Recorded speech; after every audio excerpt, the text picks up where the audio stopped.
I'm Norm Easterbrook, Director of River Center here in Columbus, Georgia. For more than a year, the COVID-19 crisis has been ravaging our entertainment, arts, and cultural community. We anxiously await the day that we will once again welcome audiences, and that day is now in sight. With what we have learned from science and the health community, and with the advent of the vaccine for COVID-19, we are all planning on how we will restart the arts in Columbus, Georgia. Here at River Center, we thought it would be useful to share with audiences and patrons of the arts how our various institutions have been managing this past year, but most importantly, what to look forward to as we restart the arts. River Center Arts in the Spotlight is a series of conversations focusing on how restarting our entertainment, art, and cultural organizations will look and what that means to our community. Let's start the conversation. Our conversation is with Stephanie Payne, who is Executive Director of the Youth Orchestra of Greater Columbus. Stephanie, thank you for joining us. We appreciate it very, very much. Well, thanks for having me, Norm. Happy to be here. Great. This is just a simple conversation. We want to learn a little bit more about you. You have been with the Youth Orchestra, I think, for the past 6 years? It'll be 6 years on May 18th. Okay, and if I did my math correctly in my little head, it's 2015, right? Yes, just a few months before you got here. Yeah, that's great. Have you enjoyed it? I have. You know, when I was here at the Schwab School of Music, I was studying music performance and business management at CSU for undergrad. I really fell in love with downtown. Always loved coming to the River Center. Came to a lot of shows, obviously hundreds of concerts for the Schwab School of Music, and really wanted to go back. I left for grad school, but targeted Columbus for my career. And grad school was the Florida State University. Yes, it was. In their arts management program, which is kind of cool. Tell us about that. I mean, not many institutions really have that program in place. Yeah, so, arts administration, arts management, whatever the degree is called, really academically, it's only about 50 to 60 years old. So really young comparatively in the collegiate world. So the Florida State College of Music has 1,200 students in it on average. The arts administration program that I was in had 20 to kind of give you an idea of how big it is. But it was absolutely fantastic, very based in the real world, worked with a lot of actual organizations for semester-long projects. And it really gave a wonderful foundation that helped me jump right into the youth orchestra after I graduated. Yeah.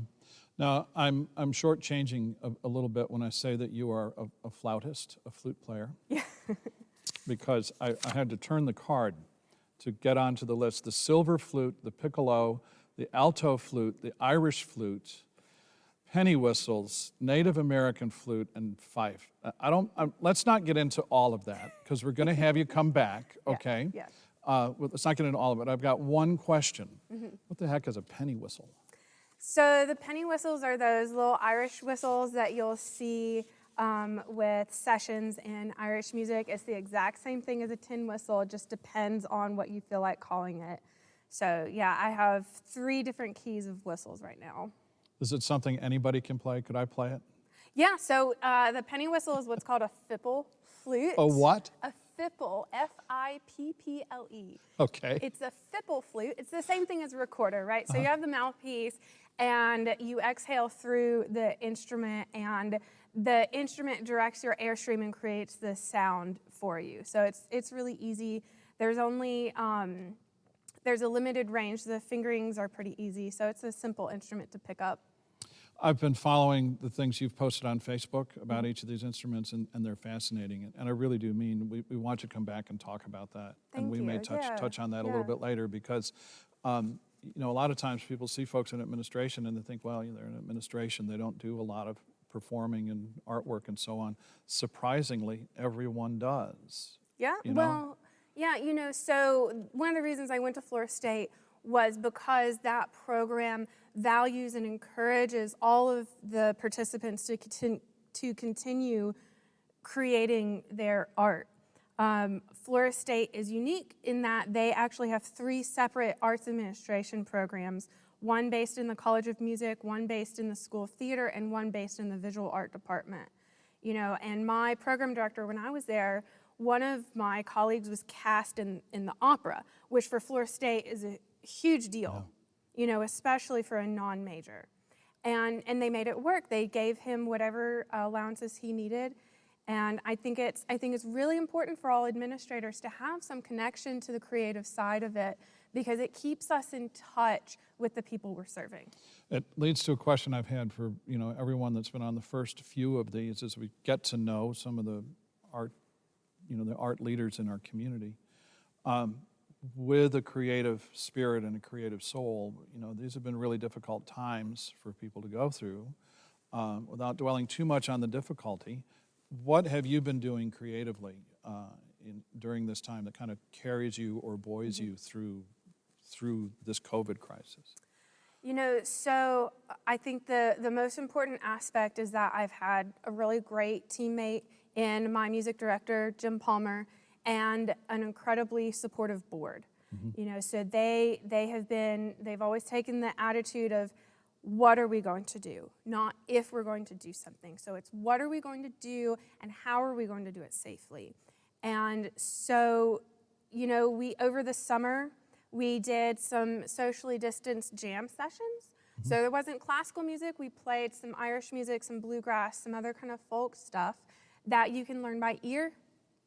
And that was a lot of fun, and it helped us kind of figure out, as the research was coming out, what precautions we need to take to keep everyone safe. We formed a new partnership with the Trade Center where we can rehearse the kids. Everyone is masked and distanced appropriately, and we started rehearsals October 5th, and we rehearsed for 2 months and have had 0 outbreaks. And we started back sometime in January, I think mid to late January, and again, we're going strong. We've reduced our programming like everyone else. But for the Youth Orchestra, our mission is education-centric. So really the rehearsal process is what's important for these students, and learning in that experience of rehearsing and learning the music. So we've moved to outdoor concerts, again, masked and distanced, kind of a picnic lawn style that you would see the symphonies do in the summer. So, we're just adapting, we're doing what we can, and just taking all those basic precautions everyone's been doing all year. With all the adaptations you've made with the Youth Orchestra, clearly they've been absolutely necessitated by the COVID crisis. But we know it's going to go away. We know it's going to go away, or it'll live with us, and we'll have a way to deal with it. Is there anything that you would carry out of that into post-COVID times that you've picked up in your programming or delivery of services? I think those outdoor jam sessions, they were super low key. They were out in the public, in the park. Joggers, walkers, people walking their dogs, stopped and listened for a few minutes. I think that idea of getting out into the community a little bit more and kind of letting the public in a little bit to see what that's like is really important. This semester, we're making a video kind of documentary of the students' journey throughout the rehearsal. So we're doing a lot of videos in rehearsal, and we're going to do a couple of formal recording sessions near the end of the semester. And, I think that's a really interesting project too that could bear repeating. Without naming names, the Youth Orchestra and institutions like this have just amazing impact on young people's lives. So without naming names, tell me a success story or two, a participant that you would lift up as this is what we're all about. My favorite story is a young man who started with YOGC when he was, I think, in 7th grade, and started on the violin. When he got into high school, shot up, over 6 foot as like a 9th grader. And switched to the viola because it's a little bit larger instrument. And, his mom was very candid with me about their financial situation. And she straight up told me that she couldn't afford to clothe both of them and had to make those kinds of choices. So we worked with Schwob Prep Division, got him some lessons. You know, he was the top of the section, really a leader, did some solos with the group. We really featured him, made sure he had absolutely every opportunity we could find for him. He used one of YOGC's instruments, so we have a cache of high quality instruments, think $1,000 or more valuation. And we let students apply to use these via an essay contest, and those who are awarded an instrument get to use that as their own rent-free for as long as they're in YOGC. So he played on a really beautiful viola for 3 years, I think the last 3 years while he was in the youth orchestra. And what that did was that allowed them to, at their own pace, save up. Through his lessons at Schwob, he formed a relationship with the viola professor.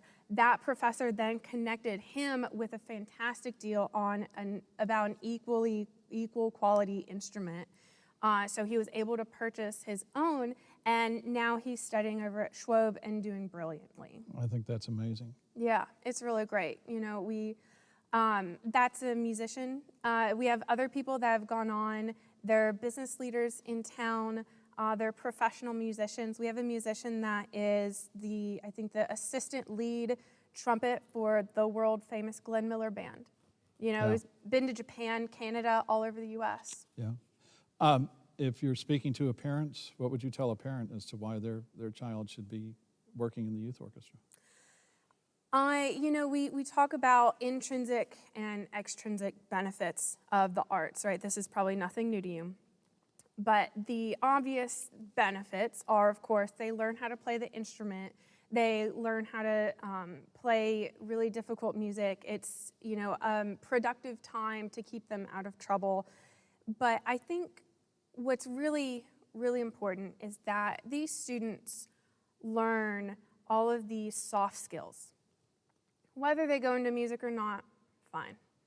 But what they will leave our program with, they will understand how to work with all kinds of people. We have students from all over the Chattahoochee Valley. We have one driving from Albany right now. They work with all kinds of people from all kinds of different backgrounds. And they have to work well together. And they have to work well together at a high level, because how else are you going to fit these pieces of music together with 20, 30 different parts going at the same time? And we have a lot of high expectations, so they have to show up to rehearsal every week. So they have to figure their lives out to get to rehearsal. And not only that, but they also have to figure out and plan their time to practice their parts. So now you're getting into teamwork, dedication, focus, creativity, emotional expression. You know, they have an outlet to express themselves emotionally and creatively. And they're working with all kinds of different people. And then, you know, it's even getting into public speaking. These kids leave being used to playing on Bill Hurd stage. Here. Right here. Yeah, here. Right here. Yeah. You know, that's huge. Yeah. Well, we're certainly proud that the Youth Orchestra is part of River Center. And we enjoy our relationship very much. Before we close things out a little bit, you know, folks are going to be interested to find out where they can learn more. How do they contact you, and where can they go? Well, our website is easy. It's yogc.org. So the acronym of Youth Orchestra of Greater Columbus, so yogc.org. My email is on there. The most basic email that you can do is info@yogc.org. And we're on Facebook and Instagram mostly, so you can check us out there as well.